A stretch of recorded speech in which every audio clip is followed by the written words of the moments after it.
Bonjour à tous, rebonjour à tous. Si vous avez regardé ma vidéo précédente, ce sera un rebonjour parce que je tourne dans la foulée. Voilà, j'ai mis mon trépied cette fois-ci en espérant ne pas trop bouger en fait parce que j'ai l'habitude de bouger beaucoup. Je vais essayer de pas trop remuer. Oui, donc la vidéo d'aujourd'hui s'intitule Savoir aimer. Pourquoi cette vidéo? Alors, j'ai discuté avec quelqu'un dernièrement qui me parlait de la vie de couple et de sa vision du couple en fait. Et je me suis dit mais c'est pas de l'amour. Et ça m'a interloqué en fait la façon dont cette personne perçoit le couple. Et je ne dirai pas qui c'est, hein, j'ai pas besoin de dire qui c'est, mais juste vous dire que bon, c'est un homme, on va dire, un homme qui a une perception qui me dit qu'en fait il cherche une femme qui soit seule. Je me suis dit, pourquoi tu veux que cette femme soit absolument seule? Et il m'a expliqué que il voulait que cette femme soit seule parce que quand une femme est entourée par sa famille et tout ça, des fois c'est la famille qui pousse le couple à se séparer. D'accord. Là, je me suis dit, c'est vrai, c'est pas faux. Des fois, les couples se séparent à cause des amis ou de la famille ou d'autres relations ou d'un collègue ou je ne sais qui d'autre. Mais déjà, ça m'a un petit peu alertée sur la question de vouloir absolument que cette personne soit seule, soit solitaire et n'ait personne à côté pour pouvoir discuter si lui n'est pas là. Ou si elle a envie de partir quelque temps, qu'elle puisse partir voir sa famille, par exemple. Non, pour lui, il veut une femme qui lui soit dévouée entièrement, quoi. Et je trouvais ça too much, en fait. Je veux dire, c'est pas parce qu'on aime quelqu'un qu'il faut que cette personne, d'une part, nous aime forcément en retour. Ça, c'est pas dit, hein. Vous avez beau aimer quelqu'un de toutes vos forces, il se peut que cette personne ne vous aime pas et c'est pas, je veux dire, c'est pas un drame. Ça fait mal, certes, mais vous n'allez pas en mourir techniquement.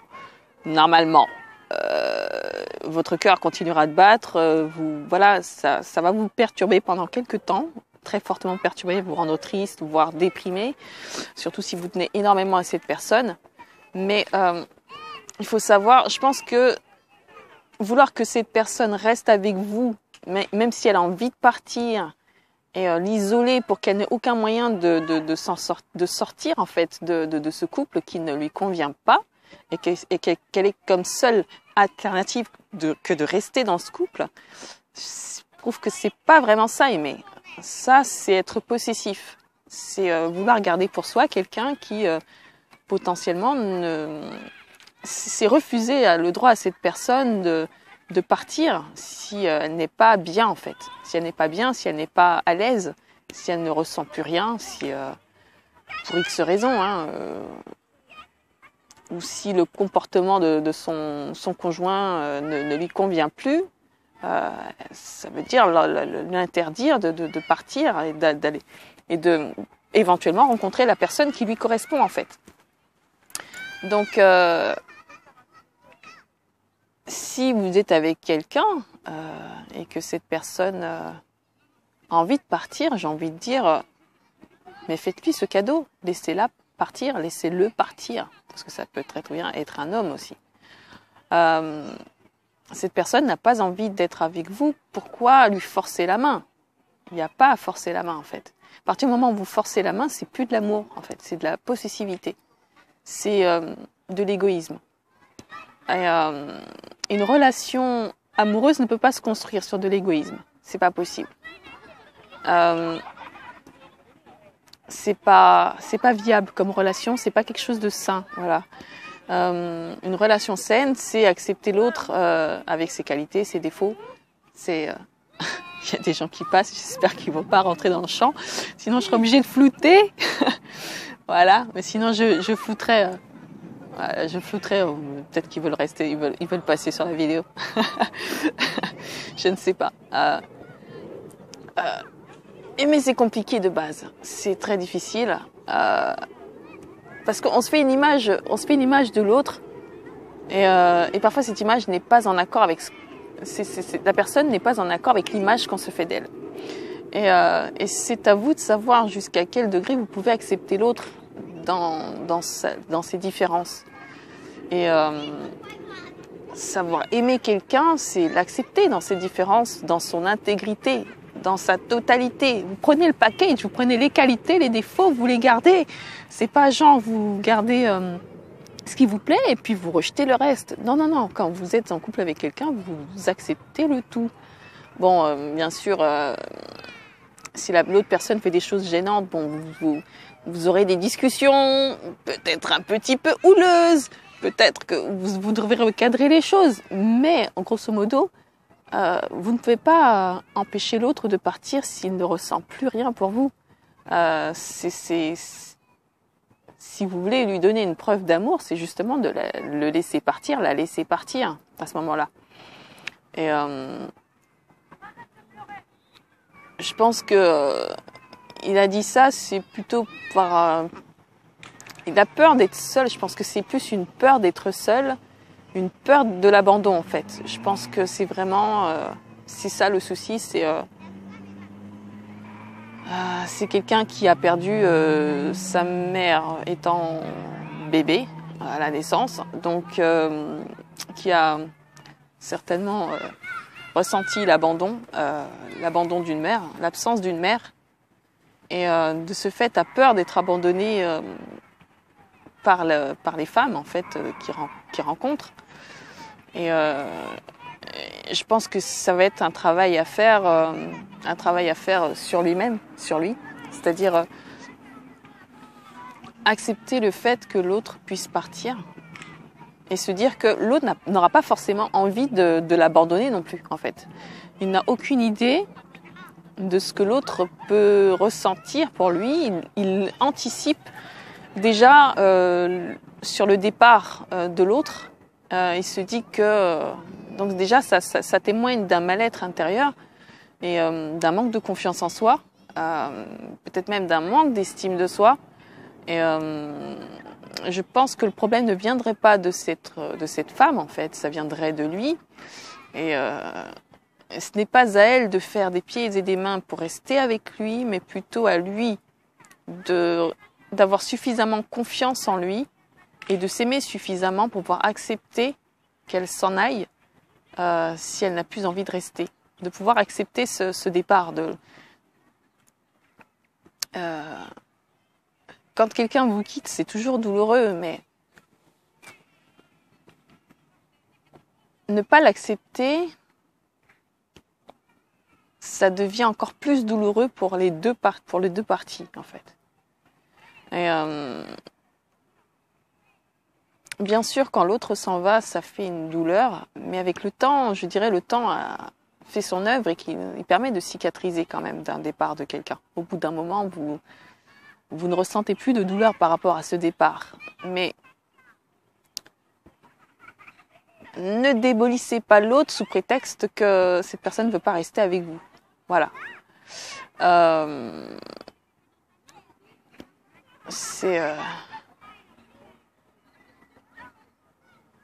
Je sais pas comment. J'ai pas du tout préparé cette vidéo. En fait, j'ai laissé libre cours à mon ressenti et à ce que je pense, à ce que je perçois de la chose. Je pense que oui, il va devoir travailler sur lui et accepter que l'autre parte. Parce que d'une part, c'est pas la seule personne au monde. Je veux dire, une femme vous quitte, il y en a d'autres des femmes sur Terre. Vous pouvez toujours rencontrer d'autres femmes ou d'autres hommes, si vous préférez les hommes, ou d'autres transsexuels, si vous préférez les transsexuels. Ou voilà, chacun ses goûts. Tous les goûts sont dans la nature et c'est ça qui est bien. Maintenant,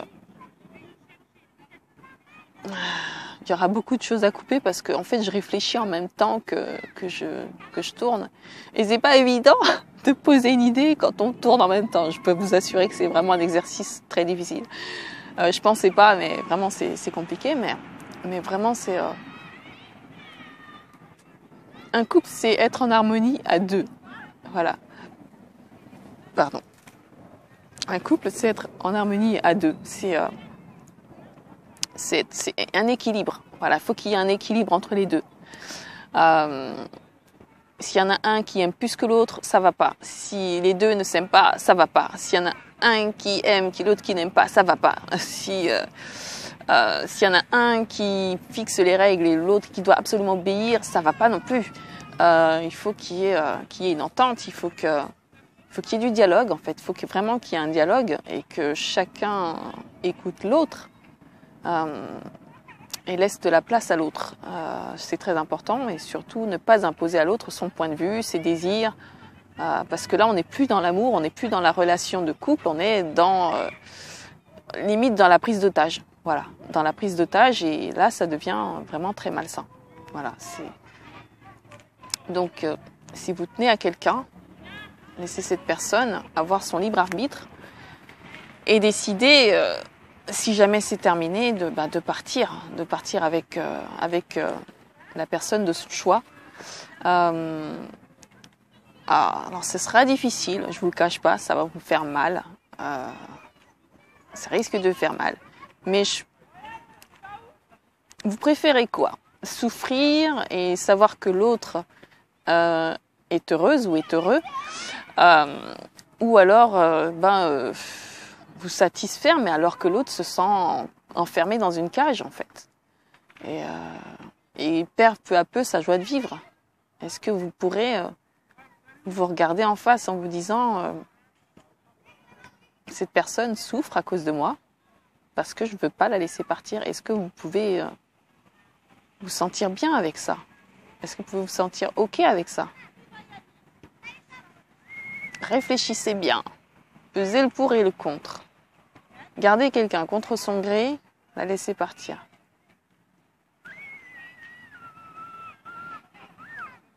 En dépit de vos sentiments et de la douleur que ça va occasionner. Parce que ne pas savoir laisser partir l'autre, c'est un peu être dans une relation de dépendance affective aussi. Et quand on est dépendant affectif, est-ce que c'est de l'amour? Aimer quelqu'un, normalement, c'est en liberté. On se sent libre. On se sent bien dans la relation. La relation, elle est équilibrée. On se sent bien. On se sent... On sent pas qu'on a une corde autour du cou, quoi. Voilà. On sent qu'on a le choix. On a des choix, voilà. On se sent libre d'exister, d'être qui on est vraiment. On se sent en harmonie, en paix, je dirais. Et pas se sentir fliqué ou obligé de ou mal à l'aise. À partir du moment où il y a un malaise, c'est qu'il y a quelque chose qui ne va pas. C'est qu'il faut en parler, c'est qu'il faut voir ce qui ne va pas, en fait. Trouver la source du problème et en discuter à deux. Voilà, tout simplement. En discuter à deux, mettre les choses au point. Je sais pas, quitte à faire appel à... Je sais qu'il y a des thérapeutes de couple. Il y a des gens qui sont spécialisés dans ce domaine-là et qui peuvent éventuellement donner des conseils pour améliorer la vie de couple. Ça peut être une solution ou encore demander conseil à quelqu'un qui est expert. Vous avez un ami qui s'y connaît, parlez-en lui. Ou vous avez un grand-parent, un parent qui s'y connaît, qui est OP, qui serait d'accord de discuter avec vous de ça. Discutez avec votre parent, peu importe la personne, mais ne restez en aucun cas isolé dans une relation qui potentiellement peut devenir malsaine pour vous. Et donc voilà, c'est ce que j'avais à dire. Si vous avez besoin de conseils, n'hésitez pas à aller les chercher là où ils sont. Un frère, une sœur, un oncle, une tante, enfin, que soit la personne qui peut vous conseiller. Et surtout, prenez la personne comme elle est, avec le nombre de connaissances, d'amis, de famille qu'elle a. Je veux dire, ne cherchez pas à isoler l'autre. Ne cherchez pas à couper l'autre de ce qui peut la rendre heureuse, en fait. De ce qui peut le rendre heureux. Parce que l'humain est sociable. C'est un être social et sociable. Social. Là c'est plutôt dans le sens de social. Il a besoin d'interaction sociale. Donc, vouloir à tout prix que l'autre soit solitaire et ne cherche pas du tout à se créer de liens à l'extérieur, c'est pas sain du tout. C'est bâtir autour d'elle une prison dorée, ou pas dorée, mais une prison quand même. Et c'est pas de l'amour, c'est pas comme ça qu'on aime quelqu'un. Voilà. Donc c'était un petit vlog pour vous donner ma vision de ce que c'est que d'aimer quelqu'un, en espérant que ça vous aide si vous vous sentez un peu perdu, que après je pense que chacun a sa petite version, ses petites singularités dans ce que c'est que d'aimer. Il y en a qui diront bon, faut offrir des fleurs, et d'autres qui vous diront faut dire je t'aime, ou bien il y en a d'autres qui vous diront faut faire des câlins ou des bisous, je sais quoi, mais ça, c'est de l'ordre du personnel, c'est vous qui voyez. Voilà, après, chaque couple est différent. Chaque couple a sa particularité en fonction des personnes qui la composent. Et c'est ça qui est merveilleux. C'est qu'il n'y a pas de couples qui sont pareils.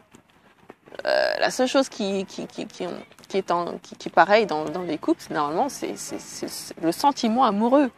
Voilà, ça, par contre, ça ne change pas. C'est la constante. Pour moi, un couple sain est un couple où il y a de l'amour dedans. Voilà, je ne peux pas concevoir un couple qui n'a pas d'amour, en fait. Je ne parlerai pas de la question des polyamoureux, parce que c'est... peut-être j'en parlerai, mais plus tard, parce que ce n'était pas le sujet de cette vidéo en particulier.